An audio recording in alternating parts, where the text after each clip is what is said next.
I remember learning at a very young age that there could not be a Jewish community without there being a mikvah.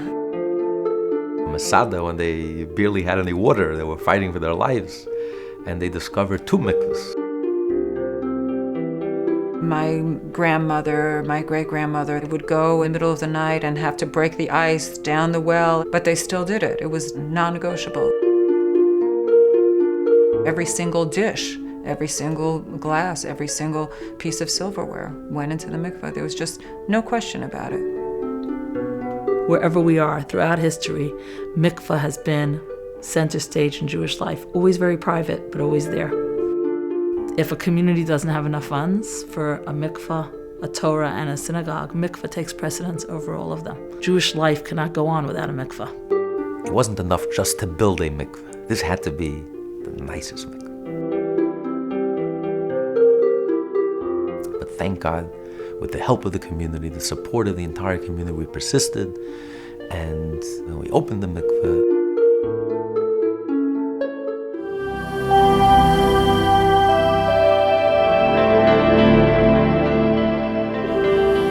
Regret that I never did this, that it wasn't part of my life in the years when I could have been doing it. And now I was past the years when I could be doing it on a monthly basis. And I expressed this to Hani one day, and she said, we could learn, and it actually has more meaning if you do it, and you do it in one great night after you've learned as an adult at your stage of life. And we did. We learned together.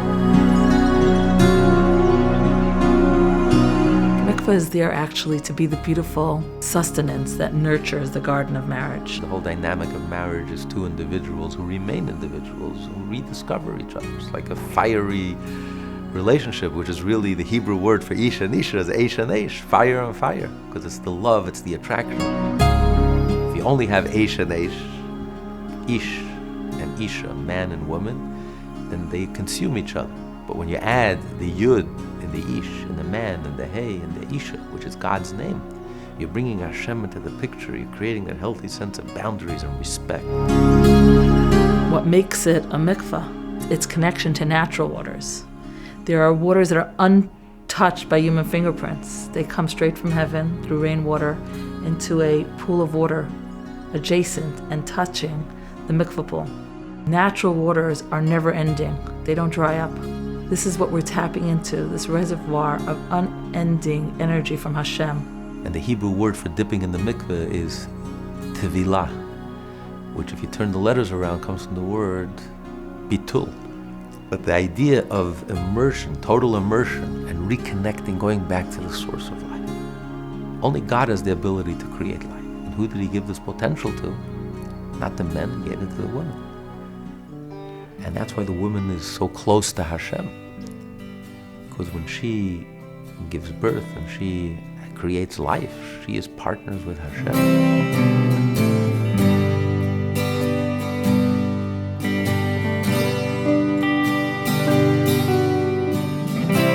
The Schwalbe Mikvah here at the Chabad house is magnificent. I was so shocked when I walked in the first time. It's all Jerusalem stone. It's beautiful, and it's spa-like. Hi, Erica. How are you? Good, thank God. How are you? Thank God. Do you want a bath?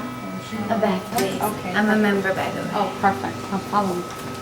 The cleanliness is always perfect. The bathrooms are perfectly clean. The mikveh itself is extremely clean. It is comfortable and it is warm. There were beautiful robes. You have your own place to prepare before. I remember the first time going through the process of what we had to do to prepare.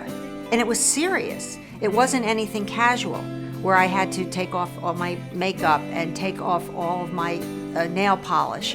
And they had everything that one would need to be comfortable there. I was guided every step along the way, so I knew what I was doing. And that made it much more meaningful. Very discreet. It's very embracing. It's immaculate. Very luxurious. I feel like this one is very in tune to what a woman would need. The whole countdown to mikvah a woman's cycle is over and then she counts 7 days, is really going back to the DNA of creation, where each of those 7 represents the 7 sefirot. And one by one, she's tapping into each one of those levels. She's then, on the 7th day, ready to immerse and tap into the real feminine energy, malchut, leadership.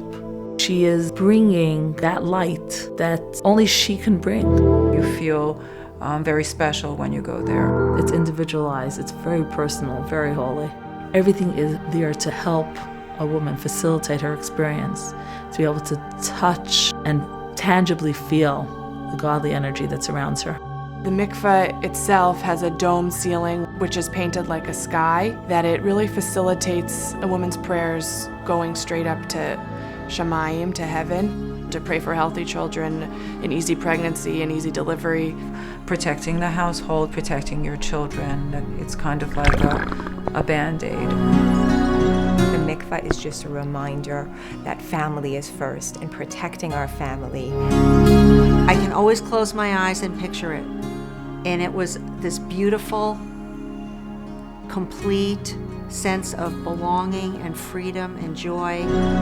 That's the secret of mikvah, that it's something that's beneath the surface, but it's what empowers everything that happens in our lives. Gave me inspiration to create that nice environment in my home. It's just something that's, I like to call non-negotiable. A very sacred and personal and private moment, and a private connection to the religion. This is a chain that goes all the way back to the first woman ever, Chava. We have the ability to continue that chain. I feel it's a link that I'm continuing, and hopefully, God willing, my kids, when they get married, their wives will do it, my daughter will do it. When my daughter Elizabeth went to the mikveh, I felt unbridled joy. And I felt so proud of her as a young woman, that it was important for her to go and have this experience. And I just felt nachas. I felt so much nachas and happiness that not only did she go and want to go, but she had this incredible transformational experience there too. It's such a beautiful experience. No Jew should miss out on. It's a very important part of the community, that we depend upon it for a community to exist. Every mitzvah individually has so much strength to it. So every time you choose to go to the mikvah and tap into this divine energy, you're bringing a gift to yourself and to your family.